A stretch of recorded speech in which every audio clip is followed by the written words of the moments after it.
देखिए उसी के आगे आप लोग देखिए प्रोटेक्शन और प्रोटेक्टिव कोलाइड। देखिए जैसा कि कोआगुलेशन अभी हम लोग पढ़ चुके हैं, उसमें क्या रोल है इलेक्ट्रोलाइट का, ठीक है। और जब उसमें हम किसी भी ज़्यादा बैलेंसी वाले को मिलाते हैं तो इसका कोआगुलेशन बहुत फास्ट हो जाता है। तो इस कोआगुलेशन को रोकने के लिए हमें कुछ अलग से मटेरियल डालना जाता है जिससे हम उसका कोआगुलेशन रोक सकें। इसी को हम प्रोटेक्शन बोलते हैं। जैसा कि आप लोग जान रहे हो, लायोफिलिक कोलाइड के कंपेयर में लायोफोबिक कोलाइड जो है वो लेस स्टेबल है। तो अगर लायोफोबिक कोलाइड में थोड़ा सा लायोफिलिक मिला दिया जाए तो उसका कोआगुलेशन जल्दी से नहीं होगा या कोआगुलेशन उसका स्टॉप हो जाएगा, ठीक है। तो इसी को देख लीजिए।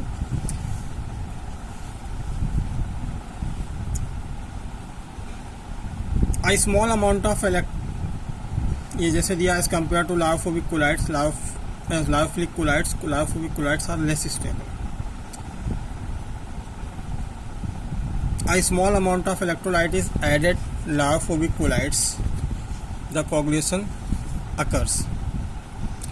When lyophilic colloids is added to a lyophobic colloid, coagulation of lyophobic salts या colloids decreases, घट जाता है। The implies that stability of hydrophobic colloid increases in presence of lyophilic colloids.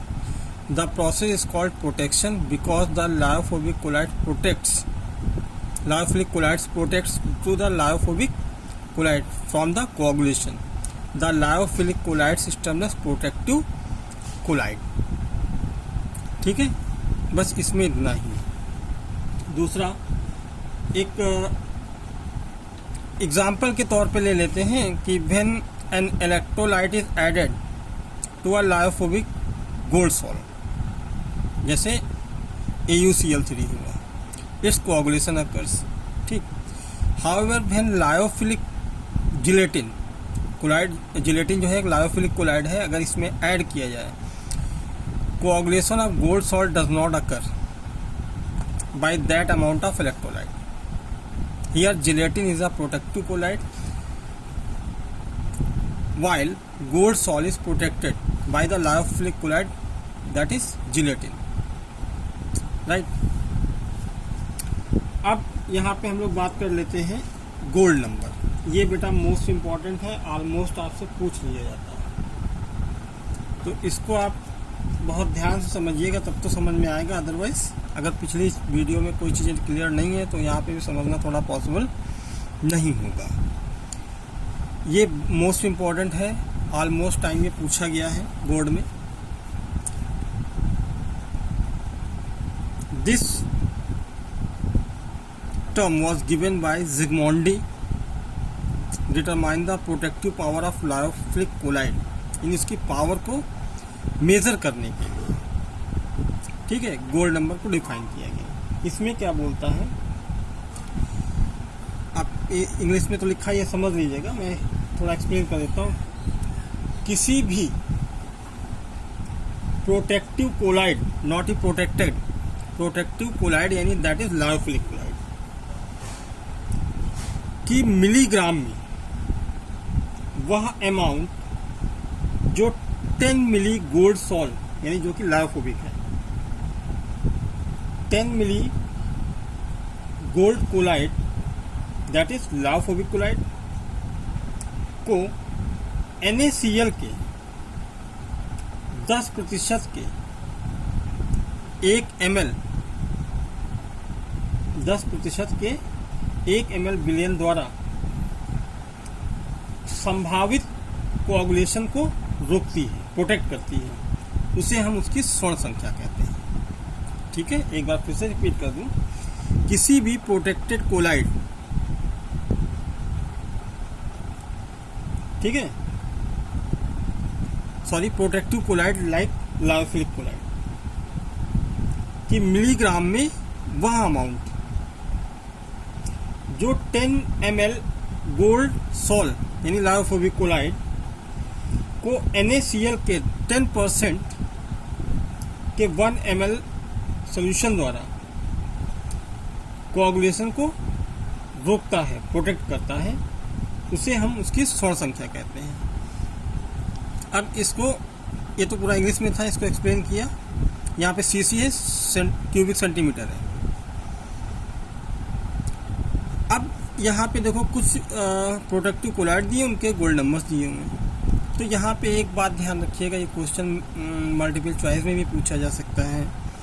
जितनी ज़्यादा मतलब जितना कम गोल्ड नंबर होगा उतना ही ज़्यादा उसका कोआगुलेशन होगी। ठीक है, गोल्ड नंबर जितना कम होगा कोआगुलेशन उतना ही ज़्यादा अधिक होगा। इट मीन्स अगर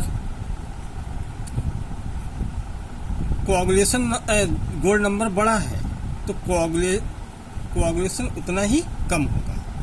ठीक है, तो इसमें अगर देखा जाए तो सबसे कम किसका है, 0.005 का, तो सबसे इफेक्टिव जिलेटिन है। ठीक है, तो कई दे दिए जाएंगे 4-5, तो उसमें आपको बताना होगा किसका कोआगुलेशन फास्ट होगा। एक चीज़ और, इसे में लास्ट टॉपिक हम लोग पढ़ लेते हैं, एसोसिएटेड कोलाइड। जैसा कि हमने इसको एक्सप्लेन भी किया था क्लीनिजिंग एक्शन ऑफ सोप में, तो मिसेल बनता है। ठीक है ना, तो the colloids in which colloid particles are aggregate of small particles termed as association colloids. ये दो टाइप के होंगे, colloid electrolytes and colloidal non electrolyte. On increasing, खैर ये सब चीज़ें नहीं आपको ज़्यादा इंपॉर्टेंट है। On increasing the concentration of aggregate form by the association of ion is termed as micelle. हमने दूसरी डेफिनेशन लिखाई है, द एग्रीगेट स्फेरिकल सोप और डिटर्जेंट मॉलिक्यूल इन अ सोप और detergent solution is known as micelle. Size of micelle is an range colloidal particles. Size of micelle की जो range होगी colloidal particles की इंटरमीडिएट होगी। The minimum concentration of this solution at which first micelle appear is called critical micelle centre, CMC.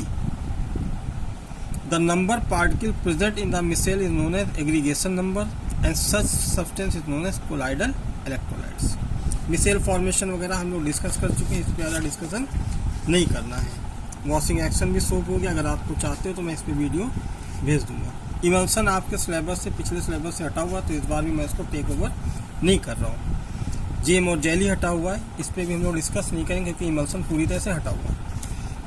Applications of colloids, ये आपको अपनी भाषा में करना है। Why sky is blue, why delta is form, ठीक है, वाई इज रेनिंग, वर्षा क्यों होती है, ठीक है, ब्लड कोआगुलेशन कैसे होता है, ठीक, प्यूरिफिकेशन ऑफ वाटर पढ़ लीजिएगा, पूछा नहीं आता। बाकी आपको इसमें कोई भी चीज़ें नहीं करनी है। ओके।